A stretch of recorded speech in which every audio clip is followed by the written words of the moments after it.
23ன்னு வச்சுக்கோங்க. அந்த டைமில் கையில் 10 லட்ச ரூபா இருந்துச்சுன்னா என்ன ஆகும்? நாம தான் பெரிய கெத்து, நாம எடுத்து ஒரு திமிரு ஒன்று லேண்ட் ஓனர் கிட்ட அவாஸ் விடுறது, ஏய் அசோக் இந்த டேட்டுக்குள்ளே உனக்கு பணம் வரலனா 10 பைசா வட்டி எக்ஸ்ட்ரா சேர்த்து கால்குலேட் பண்ணி தரேன். விற்க முடியல, 10% வட்டி, லேண்ட் இது பண்ண முடியலன்னு வட்டிக்கு வாங்கி அப்படியே ஒரு மரண விழுவான்.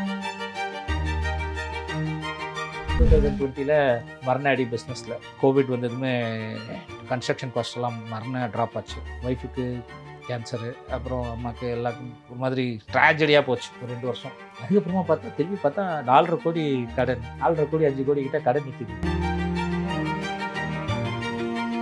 எனக்கு சம்பளம் நம்ம 40,000, எங்கள் அண்ணனுக்கு 2 லட்ச ரூபா சம்பளம், 3 லட்ச ரூபா சம்பளம், அவன் 1.5 கோடி கட்டிட்டான். நானும் அதே மாதிரி அவங்க பண்ணிட்டாங்க, நானும் எங்கள் அண்ணனும் அப்படி இருக்கான். அட்லீஸ்ட் நான் 1 கோடிக்குனா கட்டணும் நீங்கள் ஒரு ஸ்டார்ட் வருது இல்லையா, அது பெரிய தப்புன்றேன், அது பெரிய ஸ்கேமுன்றேன். எதுவுமே இல்லாமல் ஒரு நினைச்சு வரும்போது இந்த சமுதாயம் ஒரு பக்கம் அவனை கேவலப்படுது.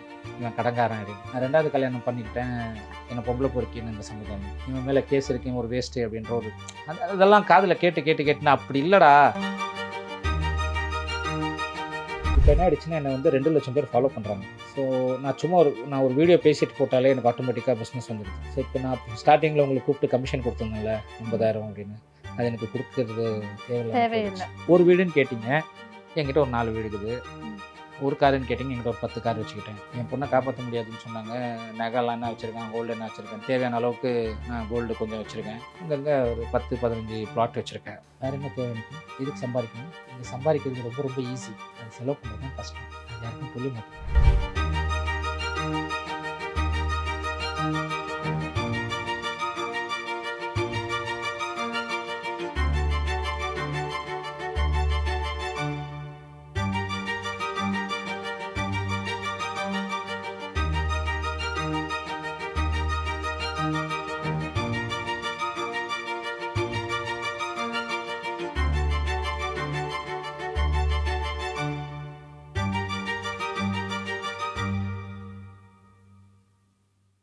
வாவ் தமிழா சக்ஸஸ் நேயர்களுக்கு வணக்கம். இன்னைக்கு நம்ம டெரரம் ஹோம்ஸ் உடைய ஃபவுண்டர் ஆனந்த் சார் தான் இருக்காரு. ஸோ அவர்கிட்ட பேசுவோம். வணக்கம் சார். வணக்கம். எப்படி இருக்கீங்க? சூப்பர்மா, நீங்கள் எப்படி இருக்கீங்க? நான் நல்லா இருக்கேன். உங்களோட இன்டர்வியூ நான் எடுக்க போகிறேன் அப்படின்னு டிசைட் பண்ணும்போது உங்களோட ஹிஸ்ட்ரி எடுத்து நான் பார்க்குறேன். எல்லாரும் கடந்து வந்த பாதையில் வெறும் கற்கள் தான் இருக்கும், அதை உதச்சி தள்ளிட்டு போயிட்டே இருப்பாங்க.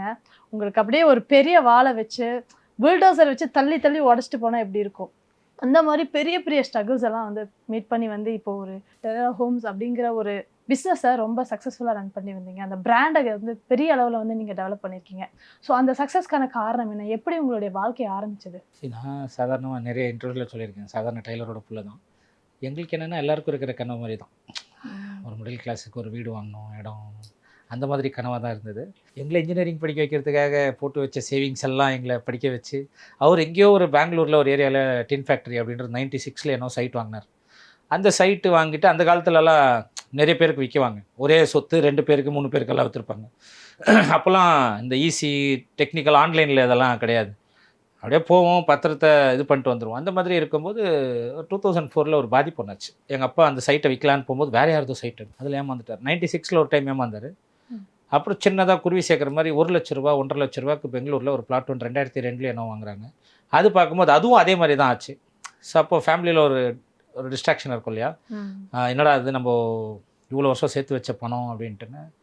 ஸோ அங்கே யோசித்தேன் ஏதாவது ஒன்று பண்ணணும் அப்படின்ட்டு. அப்போ வந்து அந்த ப்ராப்பர்ட்டி டிஸ்கஷன் ஒரு மிடில் கிளாஸுக்கு ஒரு இப்போ இன்றைக்கி காலகட்டத்தில் ஒரு 30 லட்ச ரூபா போயிடுச்சுன்னா எப்படி உட்காருவாங்க, மனசு உடைஞ்சு போய், என்னடா இது யாரை போய் கேட்குறது, அவங்க எங்கே இருக்காங்கன்னே தெரில, எப்படி அப்ரோச் பண்ணுறதுன்ற ஒரு மைண்ட் செட்டெல்லாம் இருக்கும் இல்லையா.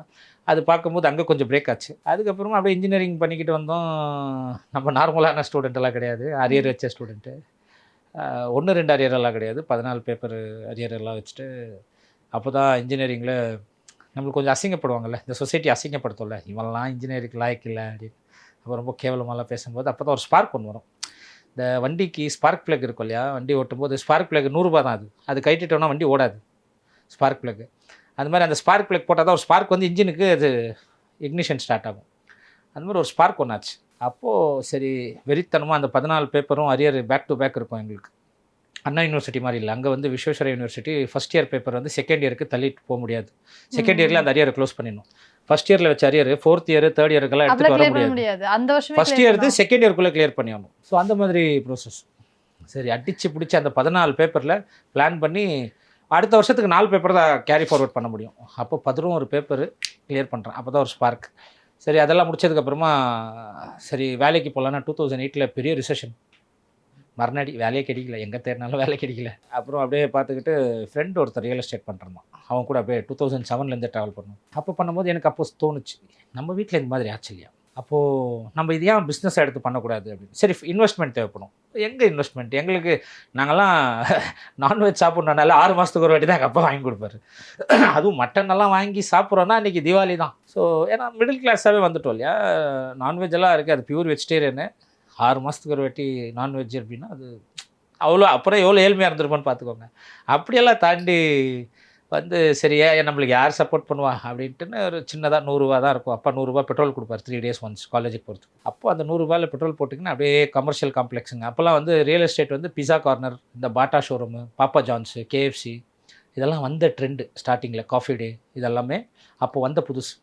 இவங்களுக்கு எல்லாருக்கும் கமர்ஷியல் அவுட்லெட்ஸ் தேவைப்பட்டுச்சு பெங்களூரில். அப்போது magic BRICS, 99 acres, just style இதெல்லாம் இருக்கும். இதிலெல்லாம் சப்ஸ்கிரிப்ஷன் பண்ணி வச்சுருப்பேன் என் ஃப்ரெண்டு. லீட்ஸ் வந்துச்சுன்னா நான் வண்டி எடுத்துகிட்டு சுற்றிட்டு எங்கெங்கெல்லாம் டூலெட் போர்டு போட்டிருக்கோ அதெல்லாம் ஃபோட்டோ எடுத்துக்கிட்டு மெயில் அனுப்பிச்சி விட்றது கிளைண்ட்டுக்கு.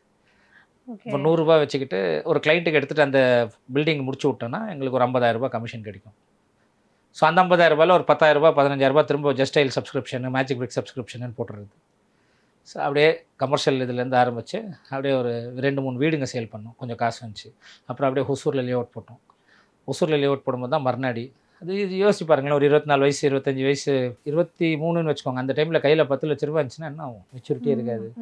நாம தான் பெரிய கெத்து, நாம எடுத்து ஒரு திமிரு ஒன்று, அந்த திமிரு அந்த லேண்ட் ஓனர்கிட்ட அவாஸ் விடுறது. ஏய் அசோக், இந்த டேட்டுக்குள்ளே உனக்கு பணம் வரலனா 10 பைசா வட்டி எக்ஸ்ட்ரா சேர்த்து கேல்குலேட் பண்ணி தரேன். விற்க முடியல, 10% வட்டி, லேண்ட் இது பண்ண முடியலன்னு வட்டிக்கு வாங்கி அப்படியே ஒரு மறுநாட்டி உள்ளோம். அப்போ நம்மளுக்கு கற்றுக் கொடுக்கும். ஸோ அப்படி தான் என்னோட ஜர்னி ஸ்டார்ட் ஆச்சு. இன்னைக்கு இப்படி வந்து நிற்கிது. நிச்சயமா நீங்கள் தான் ரொம்ப ஈஸியாக சொன்ன மாதிரி சொல்லிட்டீங்க. இடம் வாங்க, இந்த மாதிரி இடத்த பிடிக்கிறோம், ஃபோட்டோ எடுத்து அனுப்புகிறோம், அந்த அந்த விஷயங்கள் எவ்வளோ ஈஸியாக இருந்துச்சு உங்களுக்கு? கிடைச்சோடனே கிளைண்ட் கிடைச்சிட்டாங்களா? அப்படி இல்லை, அது ஒரு 1 வீக் சுற்றணும். சரி அவங்க வந்து எப்படின்னா எங்களுக்கு இந்த ஏரியாவில் ப்ராப்பர்ட்டி வேணும்னு தான் என்கொயரி பண்ணியிருப்பாங்க. அவங்ககிட்ட நாங்கள் ஃபோன் பண்ணி என்கொயரி பண்ணிவிட்டு எந்தெந்த ஏரியாவில் வேணும், வாட் இஸ் யர் பட்ஜெட் அப்படின்லாம் கேட்டுப்போம். மெயில் போட்டு கேட்டுப்போம். ஸோ அப்படி அப்போ வந்து பெருசாக சுற்றுறதுக்கு நம்மளுக்கு ஒன்றும் கஷ்டம் தெரியாது. நீங்கள் நம்ப மாட்டீங்க, ஒரு நாளைக்கு 200 கிலோமீட்டர் சுற்றுவேன் பெங்களூர் மட்டும். நீங்கள் கேட்கலாம் பெங்களூரே 40 கிலோமீட்டர் தான் இருக்கிறது எப்படின்னு. பெங்களூர் வந்து அப்படி கிடையாது. நீங்கள் ஒரு ரோடு எடுத்தீங்கன்னு வச்சுக்கோங்களேன், பெங்களூர்லேருந்து சர்ஜாப்பூர் ரோடு எடுத்திங்கன்னா சர்ஜாப்பூர் போயிட்டு அங்கத்துலேருந்து சிக் திருப்பதி போவோம், சிக் திருப்பதியிலேருந்து ஹொஸ்கோட்டேலேருந்து தேவநெல்லி, அது அப்படியே அவுட்ரு சுற்றிட்டு வரும்போது சாயங்காலம் 200-250 கிலோமீட்டர் சுற்றிருப்பேன் வண்டியில். ஸோ அந்த மாதிரி சர்வைவல் வெறி அது. இப்போது இது எல்லாருக்கும் இருக்கிற ஒரு சர்வைவல் இன்சிடென்ட் தாம்மா. நம்ம தோத்துட்டோம்னு வச்சுக்கோங்களேன், அப்போ தான் நம்மளுக்குள்ள ஒரு வெறி வரும். நிறைய பேர் தோத்துட்டோம்னா ட்ராப் பண்ணிடுறாங்க, ஆட போடா அப்படின்னு. அது ஒரு காட்டில் எடுத்துக்கோங்களேன், ஒரு மான் ஒன்று ஓடுது, சிங்கமும் ஓடுது. எது ஃபாஸ்ட்டாக ஓடும் இதில்? சும்மா ஜென்ரலாக சொல்லுங்கள். சிங்கம் ஃபாஸ்ட்டாக ஓடுமா, மான் ஃபாஸ்ட்டாக ஓடுமா? மான். இங்கே என்ன சைக்காலஜிக்கல் ஃபீலிங் என்னென்னா, சிங்கம் வந்து ஃபாஸ்ட்டாக ஓடலைன்னா கூட அதுக்கு வேறு ஒரு மான் கிடச்சிரும். ஓகே, ஒரு கிலோமீட்டருக்கு ஃபாஸ்ட்டாக ஓடும், அதுக்கப்புறமா டயர்டாக உக்காந்துரும்.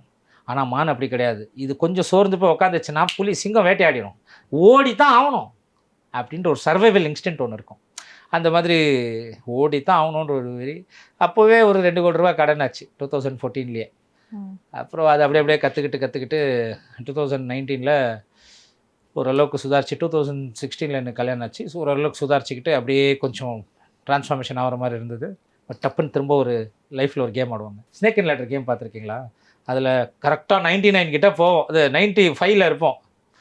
நம்ம 5 போட்டால் ஜெயிச்சுட்டு க்ளோஸ், டப்புன்னு 4 விழும். நம்ம மனசுக்குள்ளே 4 மாத்திரம் உழுக்கூடாதுன்னு டப்புன்னு 4 தான் விழும். அந்த மாதிரி திரும்ப கொத்துச்சுன்னா ஃபஸ்ட்டுலேருந்து கேமை ஸ்டார்ட் பண்ணோம். அது மாதிரி 2020 மறுநாடி பிஸ்னஸில் கோவிட் வந்ததுமே கன்ஸ்ட்ரக்ஷன் காஸ்ட்டெல்லாம் ட்ராப் ஆச்சு. அப்புறம் ஒய்ஃபுக்கு கேன்சரு, அப்புறம் அம்மாவுக்கு எல்லாருக்கும் ஒரு மாதிரி ட்ராஜடியாக போச்சு ஒரு 2 வருஷம். அதுக்கப்புறமா திரும்பி பார்த்தா 4.5 கோடி கடன், 4.5 கோடி 5 கோடி கிட்ட கடன் நிற்கிது. அதுக்கப்புறமா விடக்கூடாது, நம்மளை நாம தான் காப்பாற்றணும். So only person who can save use only you, நமக்காக யாரும் வரமாட்டா அப்படின்ற ஒரு புரிதல் வந்தது. அதுக்கப்புறமா எங்கே ஸ்ட்ரெஸ்ஸு டிப்ரெஷன் எல்லாம் வருதுன்னு பார்த்தேன்.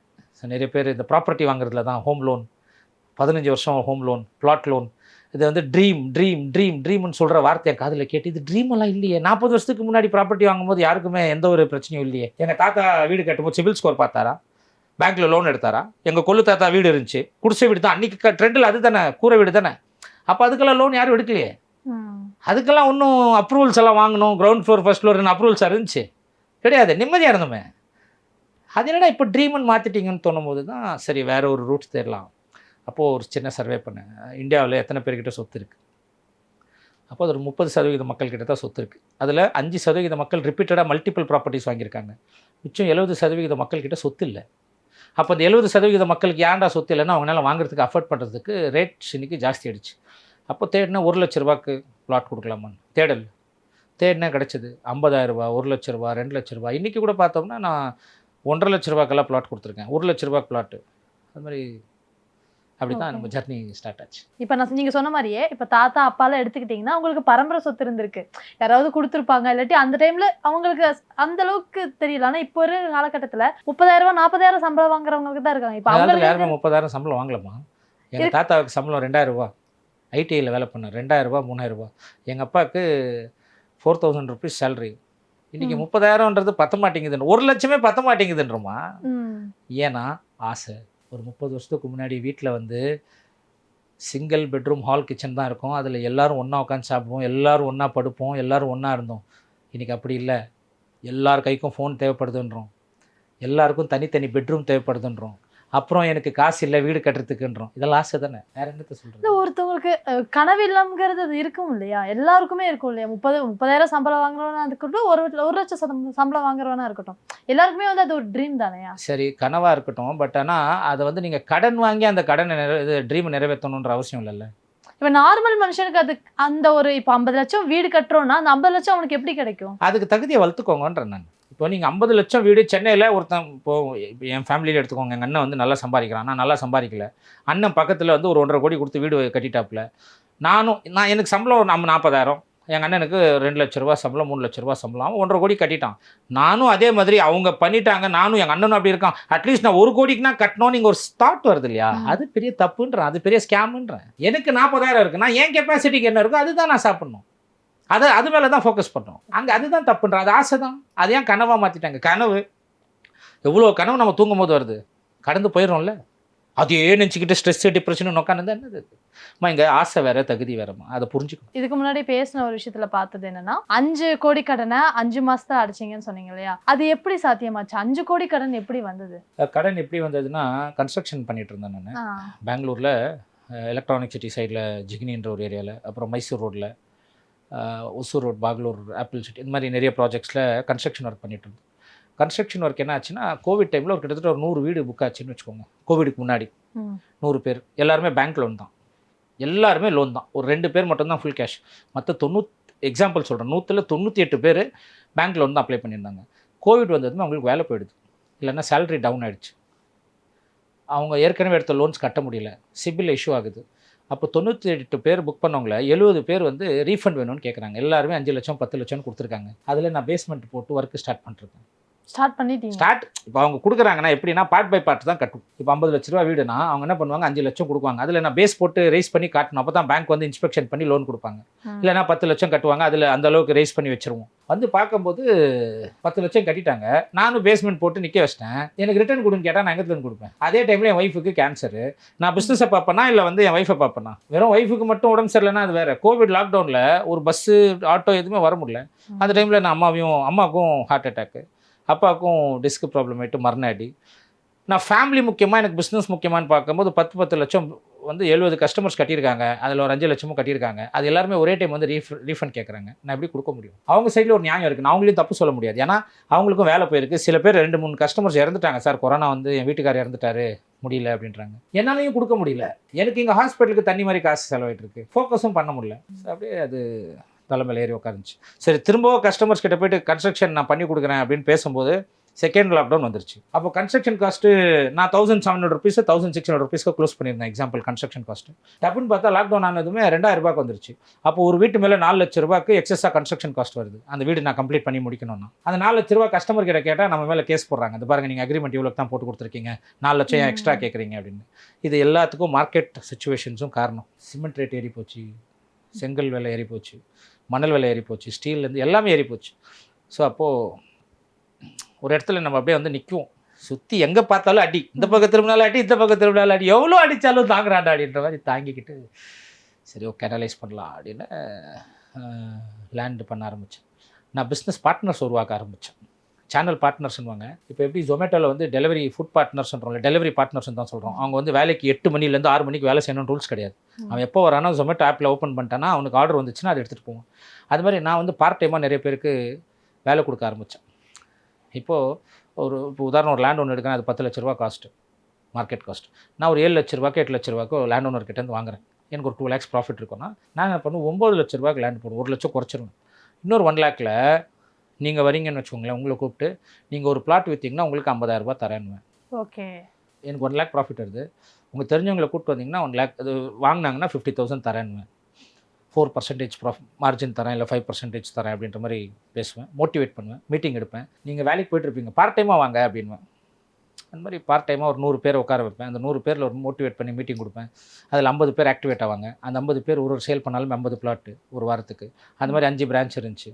அந்த 5 பிரான்ச்லையுமே ஒரு பிளாட்டுக்குமே எனக்கு 50,000 1 லட்சம் ப்ராஃபிட் இருந்துச்சுன்னா யோசிச்சு பாருங்கள், 5 மாதத்தில் அது வெரி எதுவுமே இல்லாமல் ஒருத்தன் ஏஞ்சி வரும்போது இந்த சமுதாயம் ஒரு பக்கம் அவனை கேவலப்படுத்தும், இவன் கடங்காரன் அப்படின்னு. நான் 2வது கல்யாணம் பண்ணிக்கிட்டேன், என்னை பொம்பளை பொறுக்கின்னு இந்த சமுதாயம். அப்புறம் வந்து இவன் மேலே கேஸ் இருக்கேன் ஒரு வேஸ்ட்டு அப்படின்ற ஒரு அதெல்லாம் காதில் கேட்டு நான் அப்படி இல்லைடா, இங்கே நான் கெட்டவன் இல்லைடா, என்னோடய சூழ்நிலை தான்டா அப்படி அப்படின்னு எவனையும் நான் குறை சொல்லலை. நீங்கள் எங்கே பார்த்தாலுமே இவனை என்னை ஏமாற்றிட்டான் அப்படிலாம் நான் எங்கேயுமே புலம்ப மாட்டேன். என் டைம் சரியில்லை, நான் யாரையும் குறை சொல்லி எதுவுமே இல்லை, இது ஒரு அனுபவமாக எடுத்துக்கலாம் அப்படின்ற மாதிரி ஒரு வெறியோட ஒரு டிரான்ஸ்ஃபார்மேஷன் ஒன்று வரும். எதுவுமே இல்லைடா நமக்காக நாம் தான் நிற்கணும்னு அவனோட வெறி ஒன்று இருக்கும் தெரியுமா, அது மாற்றிடும் இந்த டிரான்ஸ்ஃபார்மேஷன். எவ்வளோ வருஷம் சார் இந்த ரியல் எஸ்டேட் பிஸ்னஸில் இருக்கீங்க? 2007 பார்ட் டைமாக பண்ணிட்டு இருந்தேன். அப்படியே கிட்டத்தட்ட எவ்வளோ வருஷமாக இருக்கும்? 19 years 20 years இப்போ 20 years ஆயிடுச்சு. 20 வருஷம். ஓகே, இப்போ 20 yearsங்கும் போது இந்த பிராண்டாக கொண்டு வரணும், டெரரா ஹோம்ஸ் அப்படிங்கிற பிராண்டாக கொண்டு வரணுங்கிறது எப்போ தோணுச்சு? 2017 பிராண்டாக கொண்டு வரணும்னு தோணுச்சு. நீங்கள் அப்போ ஸ்டார்ட் பண்ணும்போது எத்தனை பேர் இருந்தீங்க, இப்போ எத்தனை பேர் இருக்கீங்க? இப்போ எத்தனை பேருன்றதை விட அப்போ ஸ்டார்ட் பண்ணும்போது நாங்கள் 5 பேர் ஸ்டார்ட் பண்ணோம். அதுக்கப்புறமா டீமு ஒரு பெங்களூர்லலாம் 300-400 பேர் இருந்தாங்க. அதுக்கப்புறமா வேறு ஏரியா சென்னையிலையும் பண்ணோம், திருவண்ணாமலையும் பண்ணோம். அப்படியெல்லாம் பார்க்கும்போது என்கிட்ட 3000 பேர் இருந்தாங்க. அப்போ கஸ்டமர் பேஸ் கம்மியாக இருந்துச்சு. இப்போ என்ன ஆகிடுச்சுன்னா என்னை வந்து 2 லட்சம் பேர் ஃபாலோ பண்ணுறாங்க. ஸோ நான் ஒரு வீடியோ பேசிட்டு போட்டாலே எனக்கு ஆட்டோமேட்டிக்காக பிஸ்னஸ் வந்துடுது. ஸோ இப்போ நான் ஸ்டார்டிங்கில் உங்களுக்கு கூப்பிட்டு கமிஷன் கொடுத்துருந்தேன்ல 50,000 அப்படின்னு, அது எனக்கு கொடுக்கறது தேவையில்லை. பிஸ்னஸை அடாப்ட் பண்ணிக்கிட்டேன், சேஞ்ச் பண்ணிக்கிட்டேன். நான் பண்ணுற பட்ஜெட் எல்லாமே 1 லட்ச ரூபா. அப்போ நான் எங்கே உங்களுக்கு 50,000 கொடுக்குறது, இல்லை 20,000 கொடுக்குறது. அந்த 1 லட்ச ரூபா பிளாட் நான் விற்றேன்னா எனக்கு 6,000 ரூபா தான் வர ஆரம்பிச்சது. அனலைஸ் பண்ண ஆரம்பித்தேன், போதும் எனக்கு 6,000 ரூபா. 100 பிளாட்டு என்னோட ஃபேஸ் வேல்யூலேயே 100 பிளாட் சேல் ஆகுது. 6,000 ரூபா இன்ட்டு 100 பிளாட் எவ்வளோ? 6 லட்ச ரூபா எடுத்து 6 லட்ச ரூபா எனக்கு ஒரு 1 மந்த்துக்கு ஒரு ஊரில் போதாதா? ஓகே, அதில் 3 லட்ச ரூபா 4 லட்ச ரூபா ஏழை மக்களுக்கோ இல்லை ஃப்ரீயாக பிளாட்டோ யார் கஷ்டப்படுறாங்களோ கொடுத்துருந்தோம். எனக்கு தேவையான அளவுக்கு நான் சொத்து வச்சுக்கிட்டேன். அப்புறம் வேறு என்ன தேவை, கொடுக்குறது தான் யூனிவர்சல் லா. இதுக்கு முன்னாடி இப்போ நீங்கள் ஒரு 50,000 எடுத்துகிட்டு இருந்தீங்க, இப்போ 6,000 போது உங்களுக்கு ரொம்ப கம்மி தான். ஜாஸ்தி இல்லை, 10 லட்ச ரூபா. இப்போ நான் பெங்களூரில் பண்ணும்போது 50 லட்ச ரூபா ஒரு வில்லா பண்ணேன். அப்போல்லாம் பண்ணும்போது எனக்கு 5 லட்ச ரூபா 6 லட்ச ரூபா ப்ராஃபிட் மார்ஜின். ஒரு வில்லா பண்ணணும், ஒரு வீடோ இல்லை லேண்டோ பண்ணனா 5 லட்ச ரூபா ப்ராஃபிட் கிடைக்கும். இப்போ நான் பிளாட்டோட காஸ்ட்டே 1 lakh 2 lakhs தான் பண்ணுறேன்ல. எனக்கு தேவை என்னோட கோல்னு ஒன்று இருக்கும்ல, அதை நான் ஃபுல்ஃபில் பண்ணிட்டேன். மிடில் கிளாஸ்க்கு ஒரு கனவு இருக்குமா? இப்போது இங்கே நம்மளை பெரிய தப்பு என்ன தெரியுமா, சொல்லி இந்த சொசைட்டியில் வளர்த்துட்டாங்க. பணம் சம்பாதிக்கிறது ரொம்ப ரொம்ப ரொம்ப ரொம்ப கஷ்டம், அது செலவு பண்ணுறது ரொம்ப ஈஸி அப்படின்வாங்க. ஓகே, நீங்கள் சொல்லுங்கள், அது உண்மையாக பொய்யா? கஷ்டம், அது கரெக்ட் தான் நீங்கள் சொல்கிறது. சம்பாதிக்கிறது கஷ்டம். இப்போது உங்ககிட்ட உங்களை செலவு பண்ணுறது ஈஸின்றாங்கல்ல. இப்போ உங்கள் கையில் நான் ஒரு 100 கோடி தரேன், என்ன பண்ணுவீங்க செலவு? உங்களோட ஆசை என்ன சொல்லுங்கள். சார் 100 கோடி சைடில் வச்சுருங்க, உங்களோட ஆசை என்ன? என்னோட ஆசையா? என்ன பண்ணணும்? வீடு கட்டணும். அந்த வீட்டுக்கு ஒரு 1 கோடி ரூபா வச்சுலாமா?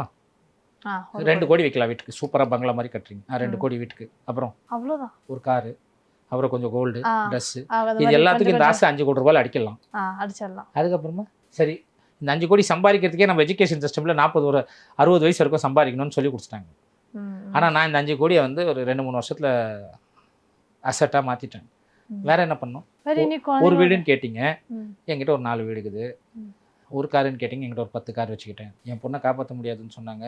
நகைலாம் என்ன வச்சுருக்கேன், கோல்டு என்ன வச்சுருக்கேன், தேவையான அளவுக்கு நான் கோல்டு கொஞ்சம் வச்சுருக்கேன். அங்கங்கே ஒரு 10-15 பிளாட் வச்சுருக்கேன். வேறு என்ன தேவை எனக்கு? எதுக்கு சம்பாதிக்கணும்? இங்கே சம்பாதிக்கிறது ரொம்ப ரொம்ப ஈஸி, அது செலவு பண்ணுறது தான் கஷ்டம். அது யாருக்கும் புரிய மாட்டேங்குது. என்னோட ஆசைக்கு ஒரு வீடுனாங்க, நான் 4 வீடு பண்ணிட்டேன். வேறு என்ன பண்ணுறது? வேறு என்ன பண்ணிட்டோம்? போதுமான அளவு சம்பாரிச்சிட்டிங்க. போதும். நான் மிடில் கிளாஸ் ஒரு டைலரோட பிள்ளைக்கு ஒரு வீடு இருந்தால் போதும் போது இன்றைக்கி ஒரு 10 கோடி ரூபாய் காசு போதுமானது. சம்பாதிக்கிறது கொடுக்கலாம். என் கூட ஆஃபீஸில் ஸ்டாஃப் இருக்காங்க, ஒரு 150 பேர் ஒர்க் பண்ணுறாங்க. அவங்களுக்கு சம்பளம் வேறு, அட்மினிஸ்ட்ரேஷன் காஸ்ட்டு. எனக்கு மாதம் 1 லட்சம் இல்லை, என்கிட்ட 30,000 கொடுத்தாலும் நான் ஜம்முன்னு வாழ்ந்துருவேன். காரில் போனாலும் 5 ஸ்டார் ஹோட்டலில் ஸ்டே பண்ணாலும் பண்ணுவேன், தள்ளு வண்டியிலையும் சாப்பிட்டு போவேன். அவ்வளோதானே. இப்போ நான் ஒரு சாதாரண மனுஷன், ஓகேங்களா? நான் இப்போ ஒரு பில்லியனர் ஆகணும்னா என் மைண்ட் செட் எப்படி இருக்கணும்? மைண்ட் செட் எப்படி இருக்கணும்னா, அடுத்தவனை குறை சொல்லக்கூடாது. ஃபஸ்ட்டு பாயிண்ட்டு, அடுத்தவன் அவங்க இப்படி இருக்காங்க, என் சித்தப்பா அப்படி இருக்காரு, எங்கள் மாமா அப்படி இருக்காருன்னு பார்த்து பொறாமப்படக்கூடாது. நம்ம மைண்ட் செட்டில் அடுத்தவன் என்ன பண்ணுறானே இருக்கக்கூடாது. அதை தாண்டி நெகட்டிவிட்டி, அதாவது அவனாலேருந்து நான் தோத்துட்டேன், இவனாலேருந்து தோத்துட்டேன் அப்படின்னு சொல்லக்கூடாது. நீ தோத்துட்டியா, அனுபவமாக எடுத்துக்கோ. ரைட்? அதே மாதிரி உனக்குள்ளே ஒரு வெறி இருக்கணும். நான் என்ன பண்ணுவேன்னா, ஒரு 10 இயர்ஸ் பேக் கடன் ஆச்சு தெரியுமா, அப்போவே அந்த பீரியடில் மைண்ட் செட் எப்படி வச்சுப்பேன்னா, காசு இருக்காது. லீலா பேலஸ்ன்னு இருக்கும் பெங்களூரில் ஒரு ஹோட்டல், இங்கேயும் இருக்குது. அந்த ஹோட்டலில் போயிட்டு ஒரு டீ ஆர்டர் பண்ணுவோம். காசு இருக்காது, 300 ரூபா தான் இருக்கும். அந்த 300 ரூபாய்க்கு ஒரு ஹோட்டலில் போய் டீ வாங்கிட்டு அந்த அட்மாஸ்பியரில் உட்காருவேன். அந்த ஹோட்டலில் டீ சாப்பிட்றவங்க யாராக இருக்கும்? பணக்காரங்களாக இருக்கும், பிக் ஷாட்ஸாக இருக்கும். அப்போது அங்கே உட்காரும்போது நம்மளை சுற்றி ஒரு 100 பேர் பெரிய பிக் ஷாட்ஸ் இருக்காங்கன்னா அவங்களோட தாட் ப்ராசஸ் எப்படி இருக்குன்னு பாருங்கள். அந்த தாட் ப்ராசஸ்ஸு அவன் பிஸ்னஸ் எப்படி மல்டிப்ளை பண்ணலான்னு தான் போவான். அந்த எனர்ஜி அந்த ஹோட்டலுக்குள்ளவே இருக்கும். அந்த வைப்ரேஷன் எடுத்துப்பேன். இங்கே எல்லாமே வைப்ரேஷன் தான்மா. சம்பாதிக்கிறதுக்கு பெரிய இதெல்லாம் இல்லை, சிம்பிளான ஃபார்முலா தான். அடுத்தவனை பார்த்துட்டு பொறாமப்படாத, நெகட்டிவாக பேசாத, குறை சொல்லாத. எப்படின்னா, கான்ஃபிடென்ட் உன்னை நம்பு, நீ அடுத்தவனை நம்பாத. உன் மனசாட்சி ஒன்று சொல்லும், இதை நம்பு, நீ நல்ல போதும். அதே மாதிரி உன்னை சுற்றி நெகட்டிவாக பேசுகிற ஆட்கள்கிட்ட தூரம் வந்துடும், including your family members. No doubt. பெற்றவங்க இதெல்லாம் சினிமாவில் சொல்லலாம், அப்பா தான் தெய்வம், அம்மா தான் தெய்வம், எல்லாம் ஓகே. ஆனால் அவங்களுக்கு ஒரு பயம் இருக்கும். இப்போ நான் என்ன எடுத்துக்கோங்க, என் எக்ஸாம்பிளில் சொல்கிறேன். நான் எங்கள் அம்மா கிட்ட சொல்கிறேன், அப்பா கிட்ட, கள்ளக்குறிச்சியில் நான் ஆஃபீஸ் ஓப்பன் பண்ணுறேன். நம்ம டேய் ஏன்டா அங்கே பண்ணுறேன், அதெல்லாம் ட்ரையான ஊர்றா அப்படின்வாங்க. திருவண்ணாமலையில் பண்ணுறேன் ஆஃபீஸு, ரியல் எஸ்டேட். டேய் நான் பிறந்து வாழ்ந்த ஊர்ரா, என்னையே காப்பாற்றலை, நீ ஏன்டா அங்கே போய் பண்ணுற? புரியுதா? அது ஒரு நெகட்டிவ் தாட். நான் இவங்க சொல்கிறதெல்லாம் யாரையும் கேட்கல. அதெல்லாம் ஒரு ஒப்பீனியன் தானே சார். ஒப்பீனியனை தாண்டி அது ஒரு நெகட்டிவ் வைப்ரேஷனாக தோணும். தோத்துட்டேன்னு வச்சுக்கோ, அனுபவம் எடுத்துக்கோ. ஓ அப்படின்னு பார்த்தா அப்பா வந்து சொல்கிறாரு நம்மளுக்கு, நான் தான் படிக்கல, நீ என்ன படிச்சு பெரிய ஆள் ஆகுன்றாரு. ஏன் அவர் படிக்கல? அவரும் அந்த வயசில் ஆடின்னு தான் இருந்தார். அவரை கேள்வி கேட்க முடியுமா? தத்துவத்தை மொத்தம் அனுபவிச்சு தானே சொல்கிறீங்க. நானும் அனுபவிக்கிற ஒரு பிஸ்னஸில் தோத்துட்டு இப்போ ஜெயிச்சேன்ல. இப்போ என்ன பண்ணுவீங்க? என் வம்சத்திலே சம்பாதிக்காத காசு, மீன்ஸ் வம்சம்னா பெரிய இதில் எங்கள் அப்பா கூட பிறந்தவங்களும் எங்கள் அம்மா கூட பிறந்தவங்களும் இல்லை என் கூட பிறந்தவங்களும் நான் தான் பாட்டம் லெவலில் இருந்தேன் 5 வருஷத்துக்கு முன்னாடி, அடிமட்ட லெவலில். இன்றைக்கி இந்த ஒரு 10 பேர் என் ஃபேமிலி இருக்கு இல்லையா, அந்த 10 ஃபேமிலிஸ், இதுக்கு இந்த ஃபேமிலிக்குனா கொஞ்சம் ஓரளவுக்கு கொஞ்சம் மேலே இருக்கிறது நான் தான். இது எப்படி முடிஞ்சு? அந்த அடி தானே முடிஞ்சு, அந்த அடி தானே என்னை தூக்கி வந்து விட்டுச்சு. நானும் சேஃபாக வேலைக்கு போய்கிட்டு, எங்கள் அப்பா சொல்லுவார், டேய் உன் கூட படித்தவங்களாம் எப்படி வேலைக்கு போயிட்டு இருக்காங்க பாருங்க. இப்போ நான் அவார்டு வாங்கி முடிச்சுட்டு போன வருஷம் 2 இயர்ஸ் பேக் அவார்டு வாங்கும் போதெல்லாம் சொல்லுவேன். அவர் கையில் கொடுத்துட்டு, இன்றைக்கி ஆனந்த்ன்றவன் உலகம் ஃபுல்லாகவே ஓரளவுக்கு தெரியும், என்னோடய ஃபாலோவர்ஸ் இந்த கண்ட்ரீஸ்ல எல்லாம் இருக்காங்க, அவார்டு இந்த மாதிரி கொடுத்துருக்காங்க.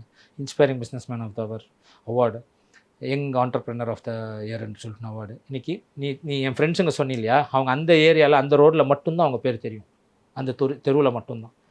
அவங்க எத்தனை பேரோட வாழ்க்கையை மாற்றிருக்காங்க. நான் ஒரு 700 பேர் 800 பேர் தற்கொலை பண்ணிக்க போனவங்கள மாற்றிருக்கேன். என்னோட இன்டர்வியூ பார்த்துட்டு மாறி இருக்காங்க. அதுதான்ப்பா அப்படின்னு சிரிச்சுக்கிட்டே, நீ நினச்சது பண்ணுறடா அப்படின்னு. இப்போ அவர் என்ன சொல்ல முடியும்? எதுவும் பண்ண மாட்டேன். நேற்று கூட பேசும்போது, நீ வாங்கின அடி கொஞ்சம் நஞ்சம் இல்லை சாமி, இந்த முருகரை வந்து ஆண்டி ஆக்கி விட்டு அதுக்கப்புறமா தான் அரசன் ஆக்குவாங்க, இந்த மாதிரி நீ ஆண்டி ஆகிட்டு அடிபட்டு வந்திருக்க. இல்லைப்பா மொரேஷியஸில் பிஸ்னஸ் ஸ்டார்ட் பண்ண போகிறேன், இந்த மாதிரி அங்கத்துலேருந்தே நம்மளுக்கு ஒரு இன்விடேஷன் வந்திருக்கு, உங்களை மாதிரி யங்ஸ்டர்ஸ் அங்கே வந்து பண்ணணும் பிஸ்னஸ்ன்னு சொல்லிட்டு கூப்பிட்ருக்காங்க, டூரிஸ்ட்டு இதுவாக மாற்றணுன்னு நம்மளுக்கு ரெட் கார்பெட் போட்டு கூப்பிட்றாங்க அப்படி. அப்போ சொன்ன வார்த்தை, நம்மலாம் தமிழ் கடவுளை கும்பிட்ற முருகன் கும்பிட்ற ஆள்றா, முருகன் ஆண்டி ஆக்கிட்டு தான் அதுக்கப்புறம் அரசனாக்குவார், அந்த மாதிரி தான் நம்ம வாழ்க்கை, போடா இது 3 டைம் ஓடுறா அப்படின்றாரு. இப்போ நாங்கள் அப்பா அம்மா சொல்கிற பேச்சை கேட்டு தானே என்ன இருக்கும்? கரெக்டு தான். நம்ம அந்த விஷயத்த இதுதான் விஷயம்.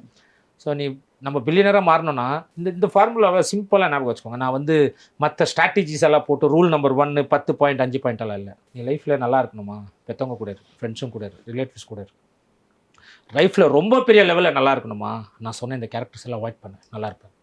அவ்வளோதான். இதுதான் பில்லியனரோட. இவங்களுக்கு என்னன்னா ஃப்ரெண்ட்ஸுங்களும் வேணும், ஃபேமிலியும் வேணும், கம்ஃபர்ட் ஜோனும் வேணும், வாரம் வாரம் பப்பு பார்ட்டிக்கும் போகணும், காசும் செலவு பண்ணணும், கஷ்டம் வந்தால் ஏற்றுக்க மாட்டேன். என்னது, நான்லாம் வந்து சம்பாதிக்க ஆரம்பிச்சேன்னா 100 கோடி 150 கோடி எப்பயோ தொட்டுட்டு போவேன். எனக்கு அது மேலே கிரேஸ் இல்லை. நான் பார்த்த லைஃப் ஸ்டைலு, என்னை சுற்றி நடந்த சம்பவங்கள், அதில் ஏதாவது இந்த சொசைட்டிக்கு நான் ஏதாவது ஒன்று மாற்றணும். சும்மா ஏதோ பிறந்தோம் வளர்ந்தோம் சத்தோன்னு போகிற மாதிரி நம்ம ஃபார்முலா இருக்கக்கூடாது. நம்ம சத்தத்துக்கு அப்புறமா கூட இவன் ஏதோ ஒரு மாற்றத்தை கொண்டு வந்தாண்டான்னு தோணுச்சு எனக்கு. ஸோ அப்போ வீடு எல்லாருக்கும் கொடுக்கணும்னு தோணுச்சு. இது சேலரி பண்ணால் ஜெயிக்க முடியாது பெருசாக, அது கனவாகவே போகும். இந்த கனவுன்றது எல்லாமே ட்ரீம் ஹவுஸு, ட்ரீம் காருன்றதெல்லாம் ட்ரீம்லேயே 20 வருஷம் நம்ம ஆகும் அதை ட்ரீம் அச்சீவ் பண்ணுறது. பிஸ்னஸில் வந்தால் 1 இயரில் அச்சீவ் பண்ணலாம்.